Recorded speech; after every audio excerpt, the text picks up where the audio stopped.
Okay, this is the charger. Then you put it in. Then after that, you need to charge the battery. The battery need to put in like this. Okay, let it charge until it's full.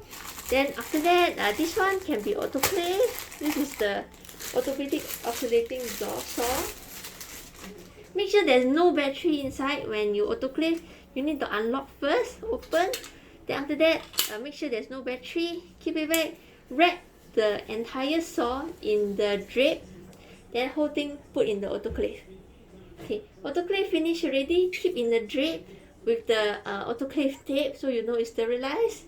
Then before use, you pass the drape pack to the surgeon.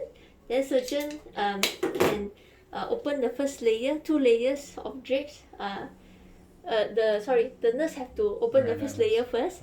Then the surgeon can touch the inner layer. Okay. Then after that, once open already, we can use the saw. The surgeon need to put the battery inside, but this is not sterile. So what happened is the surgeon unlock first, open, then the nurse take the battery, put inside the other way. You see the groove? So you need to put the other way. So you must put like this. Okay, into the And saw. Close. let go.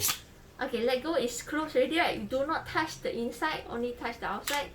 After that, close already. Make sure it's unlocked, then after that, close. Then lock first. Okay. Then after that, you can use already. Okay. This one, you need to put the saw blade inside. So once you turn, it will open.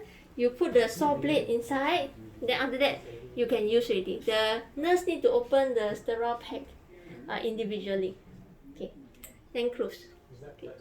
Once you lock, you will feel a click. It's completely closed. Then you can use again. Okay. Can.